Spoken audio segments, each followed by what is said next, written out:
Darna, Panday, Totoy Bato, Captain Barbell, Gagambino. Ilan lamang sila sa mga karakter na nabuhay sa pahina ng comics. Likas sa ating mga Pinoy ang pagkahilig sa pantasya, katatawanan, katatakutan, at romansa. Tayo'y naaliw sa bawat kwento at magagandang larawan ng mga manunulat. Ngunit ano nga ba ang kwento sa likod ng comics? Darna! Malaki ang bahagi ng comics sa buhay ng bawat Pilipino. Ang comics ay nagsisilbing libangan ng mga tao noon at hanggang sa ngayon. Alam niyo bang ang comics ay tambalan ng kwento at drawing? Kapag nawala yung isa ron, hindi na matatawag na comics. At dito sa may ulang sulat na ito, nagsisimula ang idea ng isang writer.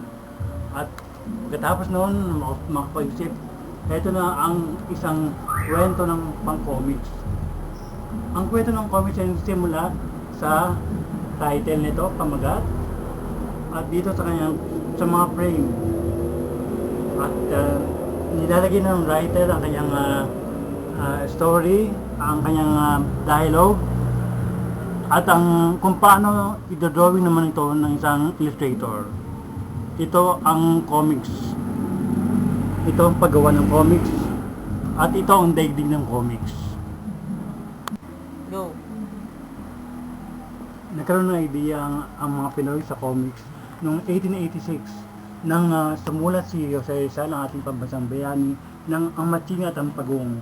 At dito, nagkaroon ng ideya ang mga Pinoy na gumawa ng comics.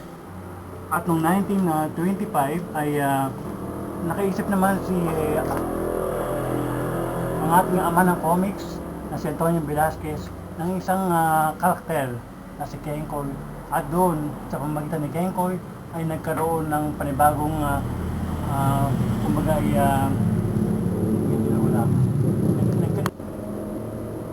nagkaroon ng malaking bahagi ang Kenkoy sa buhay ng mga Pinoy. Tinanggap ito ng mga Pinoy, binasa, at dito nagsimula ang career ng ating ama ng comics na si Tony Velasquez. At noong 1925, ang unang comics na lumabas sa Pilipinas ay ang Halakhak Comics. Ang comics na ito nagbibigay lamang ng aliw, magilibangan sa mga Pinoy. Pero sa labas lamang ito, at ito ay tuluyan ang nawala sa sirkulasyon. At simula noon, ang comics ay nagkaroon ng mga karakter na sumikat.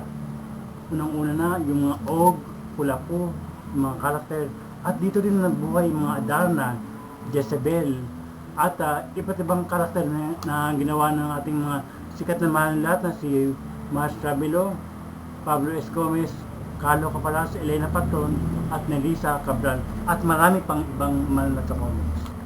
At simula noon, ang comics ay naging bahagi na ng buhay ng mga Pinoy. Dito, kumita ng malaki ang mga manunulat at ang mga nagdodrawing. Pero dumating ang kumbaga parang tagulan sa comics. Nawala ang comics ng panahon ng 2000 at hanggang ngayon ang comics ay parang namamatay dahil ito isang kultura na parang nawalan ba ng meaning. Pero ang mga tao naghahanap pa rin ng comics.